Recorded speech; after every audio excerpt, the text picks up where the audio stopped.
Orang yang sudah wafat ditafsir, dirinci. Kalau seandainya semasa hidup dia pernah tersebut, terjanji, maka wajib bagi ahli warisnya untuk berkorban atas nama almarhum tadi.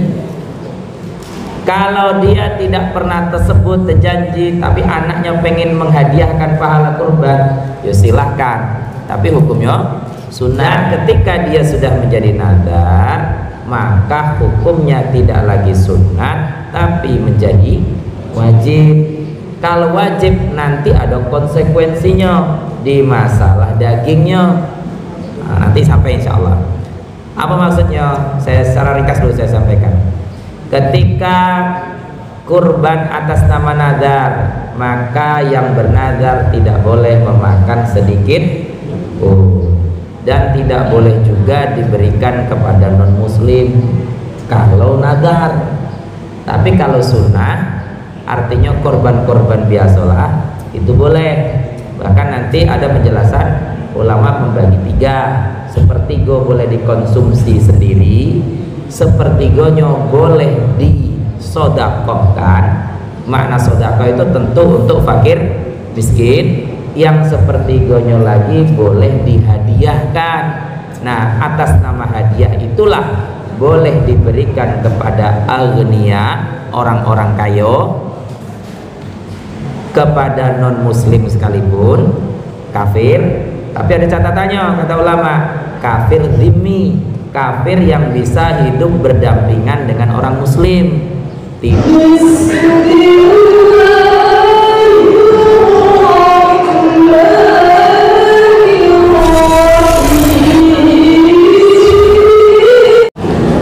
Assalamualaikum warahmatullahi wabarakatuh.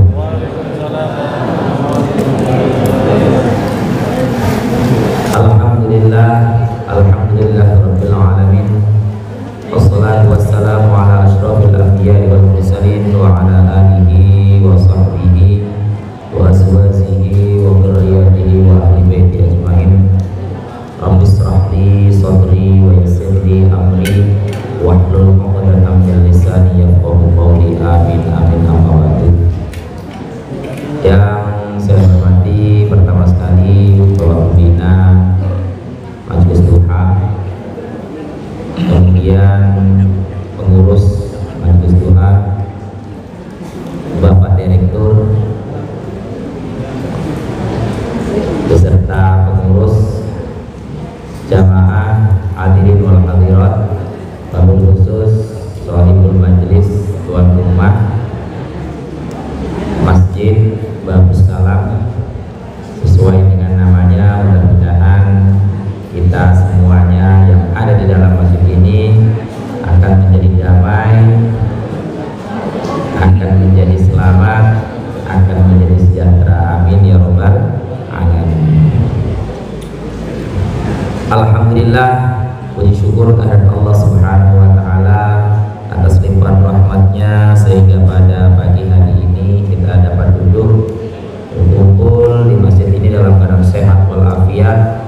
Mudah-mudahan kesehatan zahir kita dibarengi, diiringi dengan kesehatan batin kita. Amin Allahumma amin.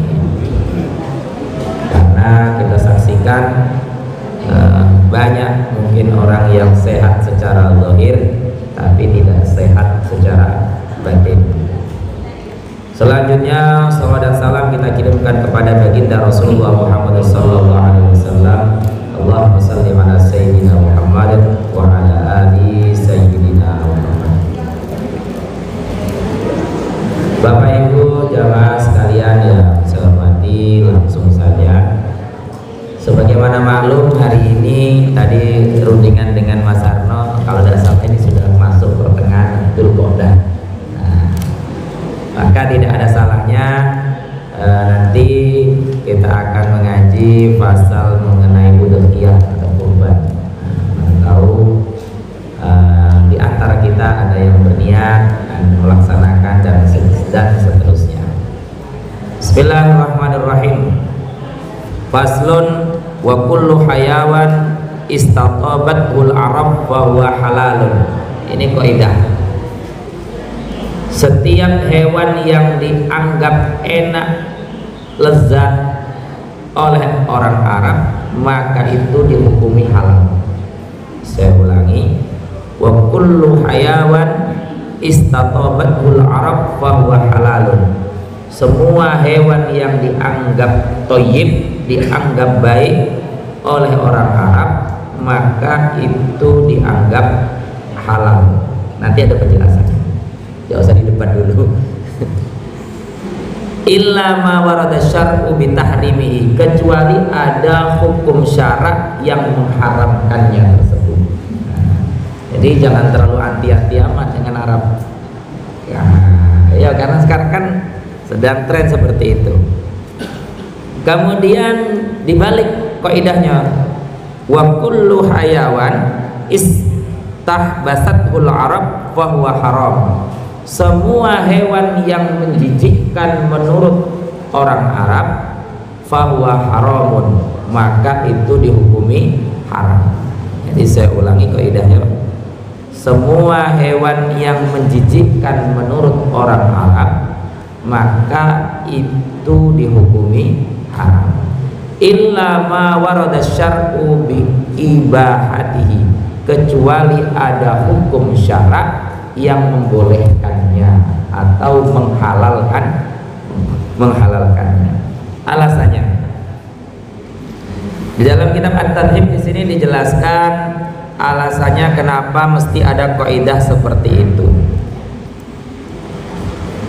Wa tubira urfu ahlul Arab fi hada li annahum alladhi khatab bisyar'i awalan wa fihi buisan nabi wa nuzil al-Qur'an. Kalau terjemah ringkasnya adalah sudah masuk bel. Terjemah ringkasnya adalah karena orang Arab itulah yang dikhitobi pertama kali secara syarak, artinya yang didakwai, yang menerima wahyu, yang sahibul wahyu, yang didatangi nabi dan seterusnya. Karena orang Arab itulah yang menjadi standar hukum syara. Wa fihim bu'isan Nabi sallallahu alaihi wasallam, dan di negeri Arab itulah Nabi sallallahu alaihi wasallam diutus. Wa nuzila al-Qur'an, dan di negeri Arab itulah Al-Qur'an diturunkan. Jadi kaidah awalnya adalah semua hewan yang dianggap baik, thayyib menurut orang Arab, maka itu dianggap halal, kecuali tidak semuanya. Karena tentu Arab dulu dengan Arab sekarang yo beda zauknya. Mungkin zaman dulu itu tidak baik, kalau kata orang sekarang baik, dan seterusnya. Maka dibatasi kecuali ada hukum syarak yang mengharamkan. Dibalik, semua hewan yang menurut orang Arab itu menjijikkan maka dihukumi haram, kecuali ada hukum syarak yang membolehkannya atau yang menghalalkannya. Bayahumu, kemudian haram binasibai malahuna bun qawiyun ya'dubi. Yang pertama sekali adalah, ini ada apa namanya, ada rinciannya. Yang pertama sekali diharamkan dari golongan itu adalah hewan buas. Hewan buas. Walaupun singo itu dianggap zina oleh orang Arab sekarang kan kalau kita tengok di media itu kan ingoran orang Arab kan singo, macan, ya kan? Yang hobi yang buka-buka HP itu. Nah, itu ingoran orang sana sekarang. Maka demikian tetap dihukumi haram. Malahu nabun qawiyun, yang memiliki siung. Siung itu apa? Taring. Nah, yang memiliki taring. Yang ada taringnya. Ya'dubihi, yang taring itu bisa dipakai untuk melukai, untuk memangsa apa namanya? Musuhnya, buruannya. Jadi dengan kata lain bisa kita pahami, hewan apapun yang bersiung maka dihukumi haram. Jadi tidak usah nanya lagi kucing macam mana. Nah, dicek be mulutnya ada siungnya udah. Nah, itu. Terus, iya kadang-kadang kita kucing itu kan apa namanya hewan jinak dan seterusnya penurut. Nah, tapi ada kaidah yang mengharamkannya. Karena taring itu tadi. Kemudian wa yahrumu minat tuyur malahu mukhlabun. Kemudian hewan apa haram juga adalah burung sejenis berbagai macam burung malahu mukhlab yang dia punya cengkraman, punya kuku yang kuat.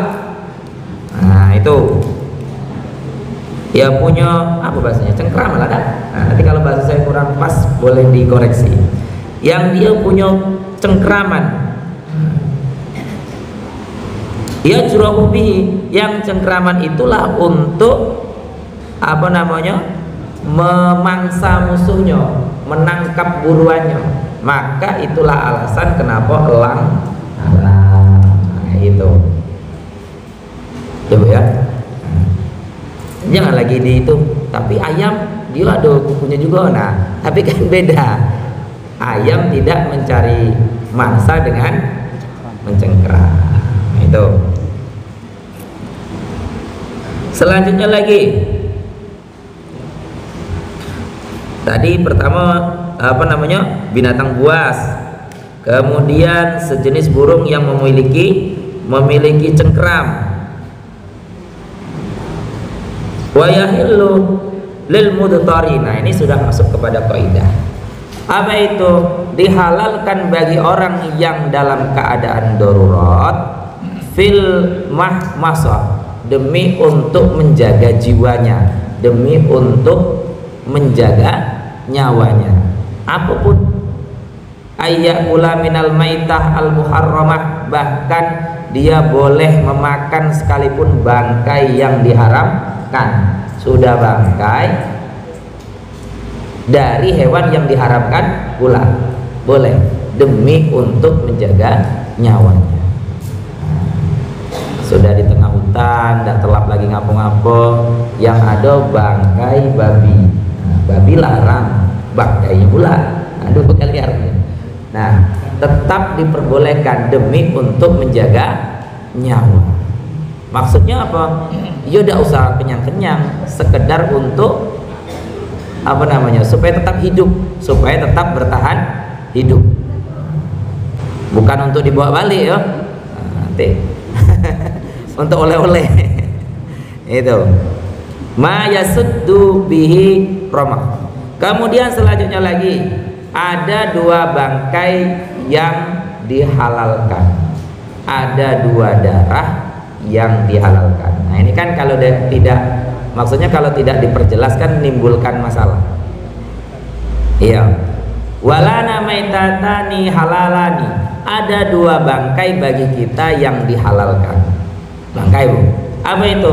As-samaku wal jaradu. Bangkai ikan, bangkai belalang. Jadi ibu-ibu kalau beli ikan di pasar, tidak usah milih yang, tidak usah fanatik nian. Ya, yang hidup ya boleh dibeli, yang mati juga boleh dibeli. Ya, pula nyebut, nah, kalau bangkai kok haram. Ya, maka ikan itu walaupun dia sudah mati, walaupun dia dihukumi bangkai, tetap halal. Nah, ada lagi, ini secara syariat ya, belalang. Kalau zaman kecil-kecil saya masih ketemu lah, nak, belalang dibakar. Maka tidak tahu kalau sekarang. Hah? Itu. Terus wadamani halalani, ada dua darah yang dihalalkan. Apa itu? Al-kabid wat tohalu.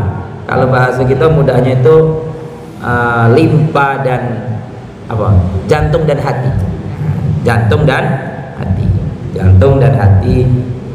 Di hati itu kan kalau diremes kan darah. Ya, kalau kita perhatikan, apapun lah apa namanya, hati sapi, hati kerbau. Kalau kita remes itu kan darah yang padat. Nah, maka kaidahnya adalah ada dua bangkai yang dihalalkan, yaitu ikan dan belalang. Kemudian ada dua darah yang dihalalkan, yaitu adalah apa tadi? Jantung dan limpa tadi. Nah, itu bukan darah sembelihan yang dikumpulkan. Itu apa namanya? Dulu pernah Pak Arno dulu pernah katanya, ya itu tidak boleh, tidak boleh. Nah, jadi sebetulnya ada tips bagi para penyembelih. Saya yakin yang di sini banyak yang alim-alim. Jadi kalau saya dulu diajari cara nyembelih supaya darah itu jangan ditampung, pas nyembelih itu boleh sambil dipijit perutnya, sehingga yang keluar dari kerongkongan itu kotorannya sebagian nyampur di darah, sehingga kalau ada orang yang berniat mau menampung darahnya tidak jadi. Ngerti kok maksud saya? Jadi kan misalnya di antara kita nih ada yang juru sembelih, nah itu boleh apa? Boleh dicoba trik ini. Nah, sambil dipijak, nanti kotorannya itu ya dari lambungnya itu apa namanya keluar bersamaan darah lewat tenggorokan. Jadi intinya tujuannya adalah ketika darah itu sudah bercampur dengan kotoran, kalau ada orang yang berniatan pengen ngambil darahnya, udah jadi. Nah, itu maksudnya. Dah, kita lanjutkan. Bismillahirrahmanirrahim. Faslun wal udhiyatu sunnatun muakkadatun. Nah, masuk kepada pasal yang saya sampaikan tadi. Ya, sekali lagi mudah-mudahan nanti ada manfaatnya karena kita tidak lama lagi sudah memasuki masa itu. Wal udhiyatu sunnatun muakkadatun. Bermula kurban itu hukumnya adalah sunnah muakkad kecuali yang dinadari. Nah, nadar tahu lah dah. Ya, Bapak Ibu. Nadar itu kan kita berjanji kalau rumah aku jadi aku nak kurban. Itu namanya nadar. Kalau anakku lulus apa pegawai dan seterusnya saya mau berkurban, maka itu dihukumi nadar. Dan ketika dia sudah menjadi nadar, maka hukumnya tidak lagi sunat tapi menjadi wajib. Kalau wajib nanti ada konsekuensinya di masalah dagingnya. Nah, nanti sampai insya Allah. Apa maksudnya? Saya secara ringkas dulu saya sampaikan. Ketika kurban atas nama nadar, maka yang bernadar tidak boleh memakan sedikit dan tidak boleh juga diberikan kepada non muslim kalau nadar. Tapi kalau sunnah, artinya korban-korban biasalah, itu boleh. Bahkan nanti ada penjelasan ulama membagi tiga. Sepertiga boleh dikonsumsi sendiri, sepertiganya boleh disodakohkan. Makna sodakoh itu tentu untuk fakir miskin. Yang sepertiganya lagi boleh dihadiahkan.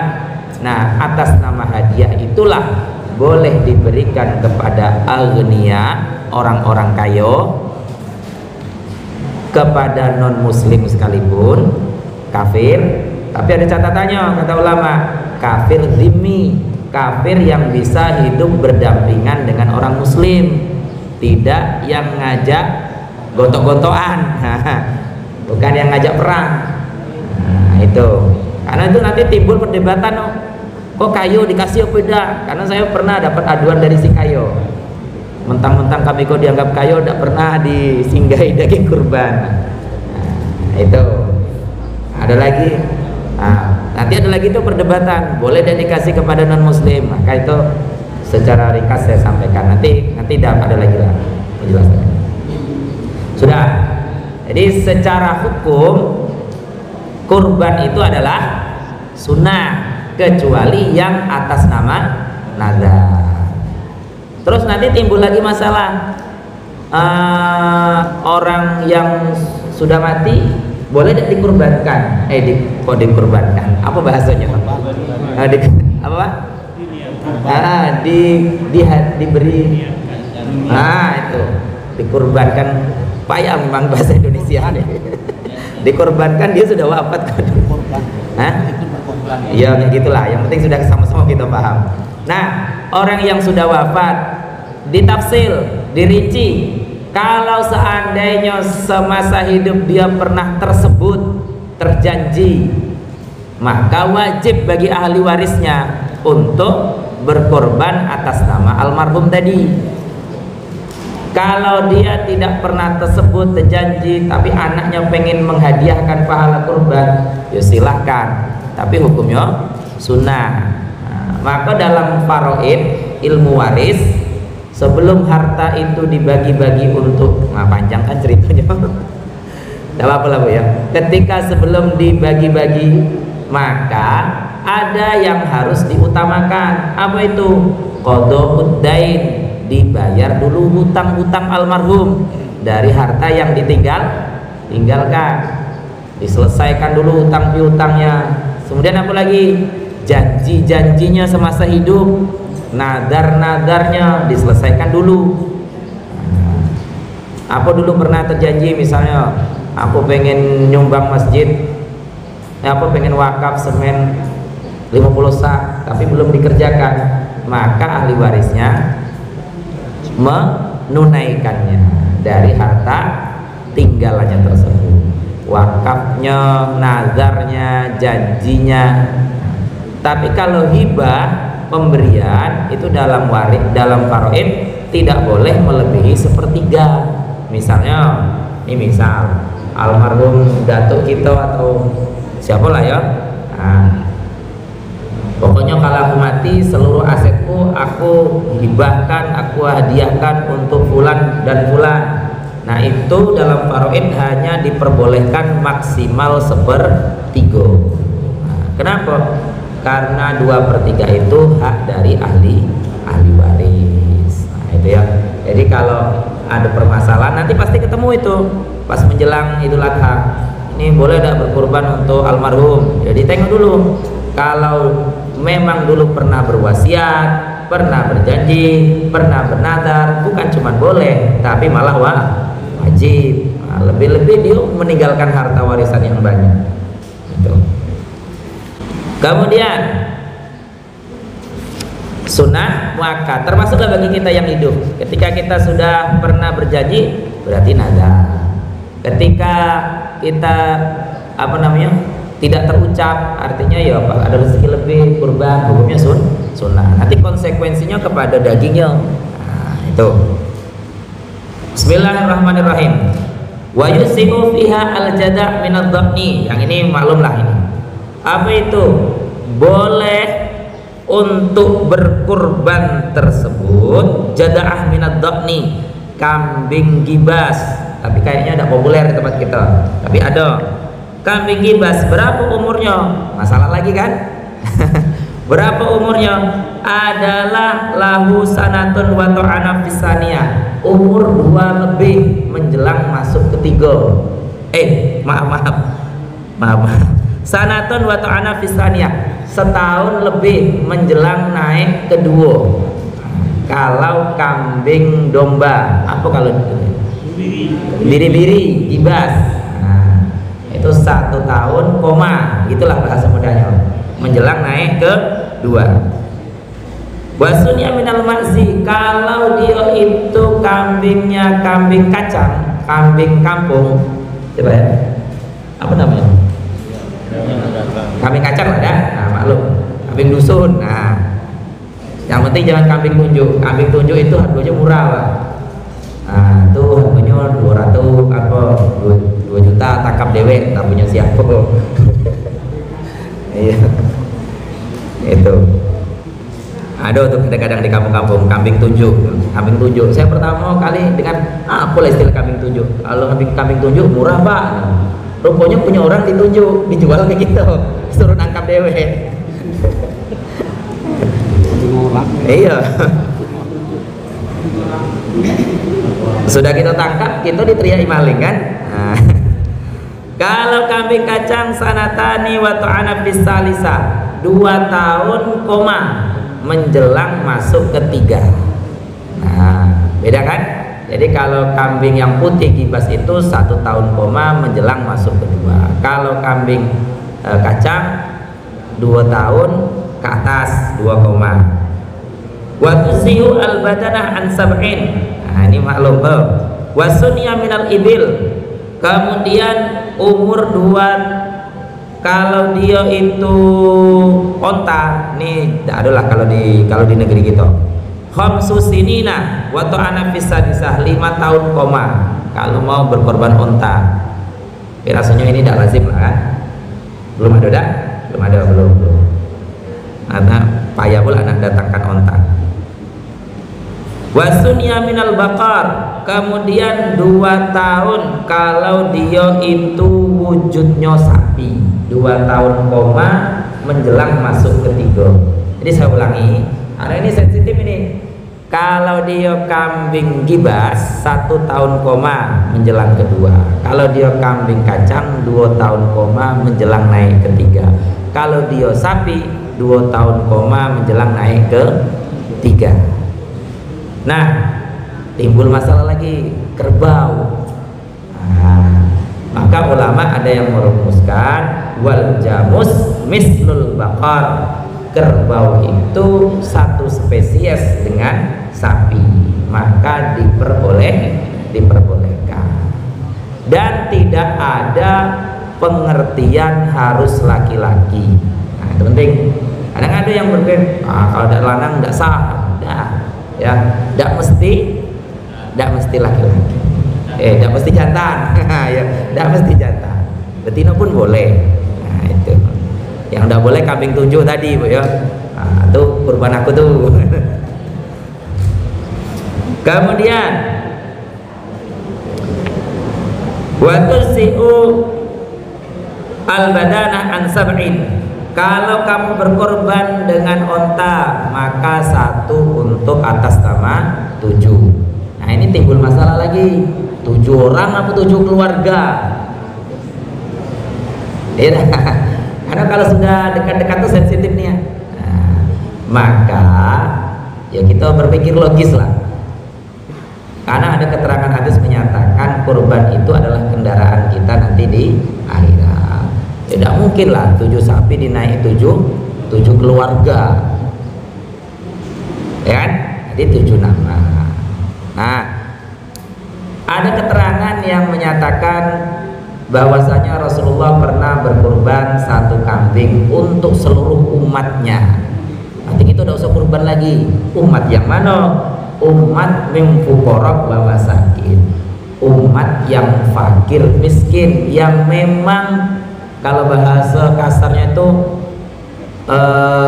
kayaknya sulit lah berkesempatan untuk berkurban seumur hidup, maka sudah dikurbankan oleh Rasulullah SAW. Jangan pula kita pakai dalil itu. Wah, kita usahlah kurban, kita sudah pernah dikurbani Nabi. Nah, berarti kita menyatakan fuqara masakin. Terus ada lagi, kadang-kadang lucu-lucu pertanyaan menjelang Idul Adha itu. Pak, kalau kalau sapi untuk 7 orang, sementara di situ ada laki-laki, ada perempuan, ada istri aku di situ, kayak mana tuh Pak? Nah, jangan terlalu ribet mikirnya. Yang jelas ujroh atau pahalanya bernilai untuk 7 orang. Nggak usah mikir yang terlalu ribet. Terus al-baqar an sab'ah. Kalau sapi maka cukup untuk 7. Kemudian wasyatun an wahid. Kalau kambing tentu untuk 1. Timbul masalah lagi. Pokoknya banyak kalau cerita kurban nih. Sekolah kurban, ada Pak? Ya kan? Yayasan berkurban. Anak-anak iuran berapa udah tahu. Pokoknya nanti cukup untuk beli sapi 1 SD. Nah itu kalau tidak salah dulu pernah dijelaskan Ustaz ya. Maka ketika di atas namakan lembaga atau sekolah atau seluruh siswa, seluruh santri, tentu nilainya tidak kurban tapi sodaqah, kecuali ada ikrarnya. Kayak mana tuh nyebutnya ya? Memang agak ribet prosesnya, tapi untuk mengesahkan hukum. Misalnya dalam 1 SD itu ada 100 siswa misalnya. Terus tahun ini dikhususkan untuk 7 orang saja, yang bayar sama-sama lah, tapi yang lain sifatnya memberi hadiah kepada yang mau untuk sebagai atas nama. Mumet bu ya mikirnya kayak gini Mas Jam. Kan satu SD punya 100 murid, sementara kalau sapi cuman boleh dipakai untuk 7 nama. 100 murid tadi semuanya iuran, maka yang tidak tersebut namanya berniat memberi hadiah atau apa bahasanya, memberikan cuma-cuma kepada yang bakal menjadi atas nama. Tahun depan tukar lagi 7 nama yang lain lagi, boleh. Ribet kan? Nah, tapi tidak ketemu. 7 kali 6 baru 42 murid. Ada yang tidak adil. Nah itu apa? 7 kali 6 tahun kan baru 42 murid. Nah, sementara ada 100. Nah, itu. Yang jelas kalau demikian nilainya sedekah ya silahkan saja, tapi niatnya menyemarakkan Idul Adha, tapi tidak mencukupi sebagai bentuk dari kurban. Cacat apa saja yang tidak boleh dijadikan kurban? 1 buto, ya kan? 2 pincang, 3 apa tadi? Kurus kering, 4 penyakitan, kemudian apa lagi tadi? Bukan, tanda pecah masih boleh. Iya, kupingnya terpotong, buntutnya terpotong. Cacat yang masih diperbolehkan: 1 tanduknya pecah masih boleh, dikebiri masih boleh.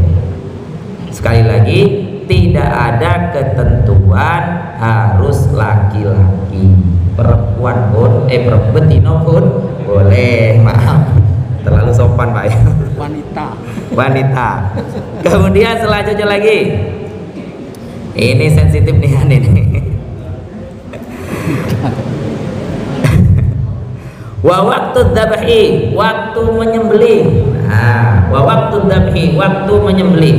Min waktu sholatil id, mulai dari waktu sholat id. Tapi kan tidak mungkin lah ya pas sholat id kita motong, tentunya ya selesai sholat id lah. Ila ghurubi syamsi, sampai terbenam matahari, min ayyamit tasriki, dari hari tasrik. Jadi kalau di total ada 4 hari, 10 Dzulhijjah, 11, 12, 13. Yang penting jangan sampai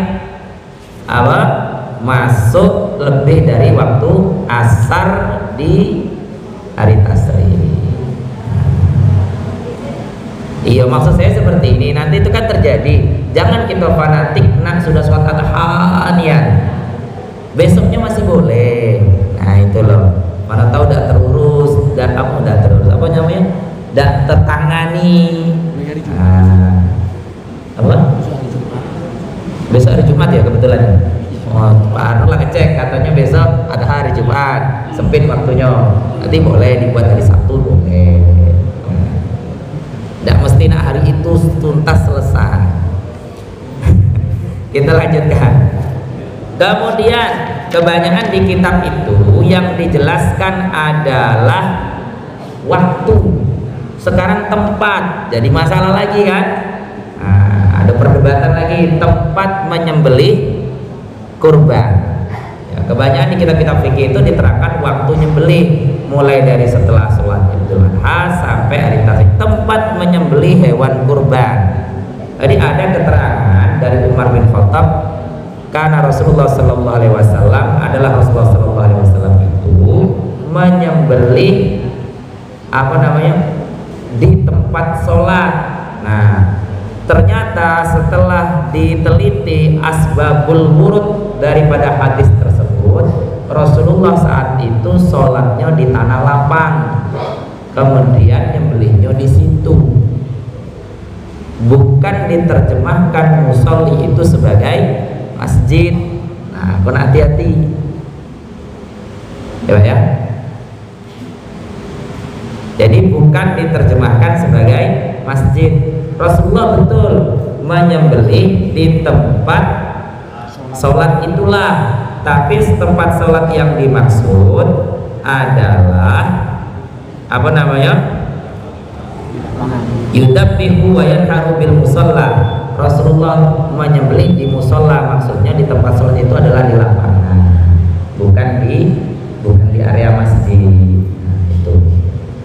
Bahkan ada dewan takmir masjid, dewan apa namanya organisasinya ya, lembaga takmir masjid NU ada salah, itu mengadakan semacam pelatihan bahwasanya kalaupun harus diadakan di lokasi masjid, minimal ada ujrohnya untuk masjid, ya semacam sewa lah,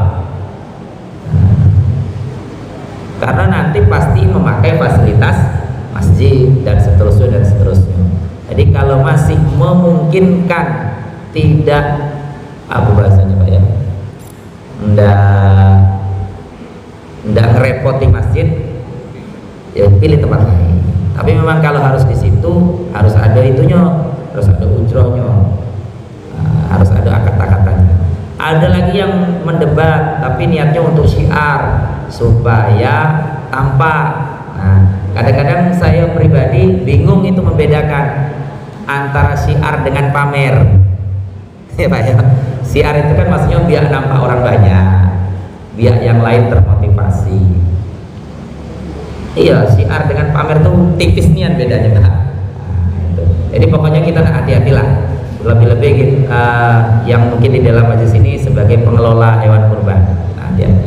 Nah, jadi bisa diterangkan, bukan berarti pelarangan itu mutlak haram ya tidak juga seperti itu, tapi afdolnya itu tadi. Kan memang kalau kita baca keterangan hadis-hadis sholat Idul Fitri, Idul Adha itu kan apa namanya dilaksanakan di tanah lapang, kita ya di masjid. Nah, boleh cek di hadis-hadis itu. Keterangan banyak menyebutkan bahwasanya sholat id itu afdolnya dikerjakan di tanah lapang. Untuk apa? Untuk syiar, supaya orang kafir itu gentar. Sebanyak itu umat Islam ya. Nah, gitu. Pernah saya ketemu di suatu tempat, masjidnya ada loh Pak, tapi pelaksanaannya di luar masjid. Pernah saya ketemu itu. Nah, jadi kayak bentang tenda dadaan atau apa lagi gitu. Jangan pula nanti ucapan saya ini disalahartikan, atau itu di Masjid Duha itu harus sholat id, jangan lagi di masjid. Jangan, memahaminya tidak serampangan seperti itu. Dah, kita lanjutkan. Yang jelas itu tadi, kalau masih bisa memungkinkan tidak merepotkan masjid, ya silahkan dicari alternatifnya. Kalau memang harus itulah satu-satunya lokasi yang strategis dan lain sebagainya, ya maka harus ada ujrohnya, ada ya sewa, ya seberapa terserah lah. Nah, karena biasanya pengurus masjidnya meruntuh juga kotorannya dan seterusnya, darahnya. Nah, iya apalagi takmirnya udah kebagian, wah ribut ya. Dah. Wa yustahabu inda dabi khamsatu asya'a. Iya kan? Misalnya Pak Harno takmir masjid At-Taqwa, kebetulan dilewati tidak kebagian daging, sudah tuh dia pula suruh bersih lantainya itu meruntuh itu. Ya. Dah, wa yastahabu inda dabi khamsatu asya. Kemudian disunahkan ketika menyembelih 5 perkara. Nah, ini sekali lagi tidak maksud menggurui, kita saling mengingatkan saja. At-tasmiyatu, 1 membaca bismillah. Ini menyembelih, kalau kurban ada takbirnya lagi, ya kan? Nah, sebelum itu dilaksanakan takbiran dulu, takbir dulu, baru menyembelih. Ini artinya maksudnya berlaku untuk menyembelih kapan saja. Jadi kalau dia apa tadi kurban, at-tasmiyatu membaca tasmiyah, baca bismillah. Wassalatu ala nabi membaca sholawat untuk kurban. Wal istiqbalul kiblah menghadap kiblat. Wat takbir dan membaca takbir. wa du'a bil qabul, kemudian doa agar supaya dikabul atau diterima oleh Allah Subhanahu wa taala. Doanya dalam Fathul Qorib ini sederhana. Allahumma hadihi minka wa ilaika fataqabbal. Allahumma ya Allah, hadihi adapun hewan ini, minka itu dari engkau, wa ilaika dan kepada engkau aku kembalikan, fataqabbal maka terimalah ya Allah. Tapi hati-hati, kadang-kadang tukang sembelih nyo kiwit juga yang sembelih orang lain untuk atas nama dia. Maksud saya diikrarkan, Allahumma ya Allah, hadihi minka, hewan ini hewan bin fulan bin fulan, dari engkau ya Allah, aku kembalikan kepada engkau ya Allah, fataqabbal. Jangan kita akui sebagai punya kita. Iya Pak. Juleha. Kayak gini misalnya, ya Allah, apa namanya, kurban ini kurbanku katanya.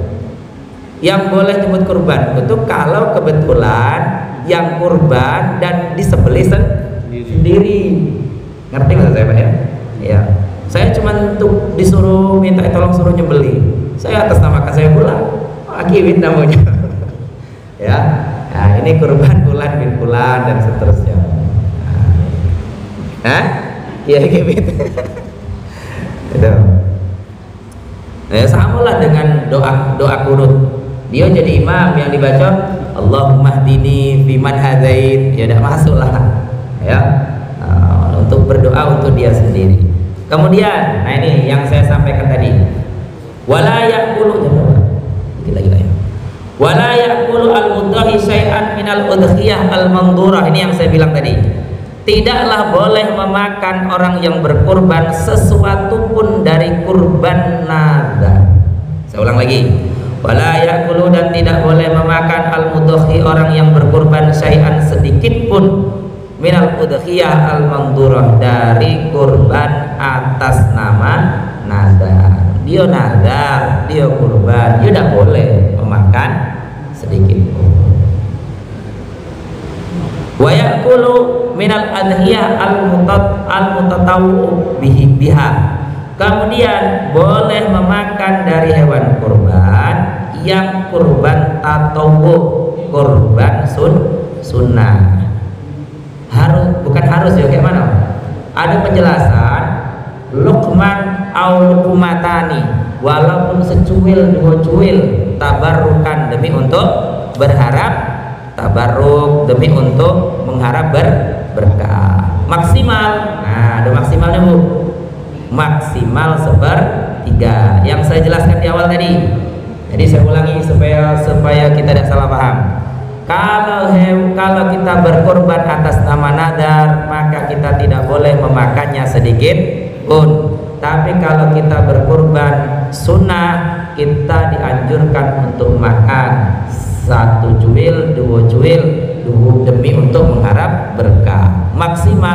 Maksimal 1/3. Hah? Nah, ada penjelasan riwayat lain bahwasanya daging kurban itu dibagi 3, 1/3 untuk yang berkurban, 1/3 untuk sedekah, artinya fokus fakir miskin, 1/3 lagi untuk hadiah. Hadiah itu siapa? Itulah diberikan kepada orang kaya. Masa orang kaya dikasih sedekah? Nah, dikasih hadiah, maka namun sama-sama ngasih beda.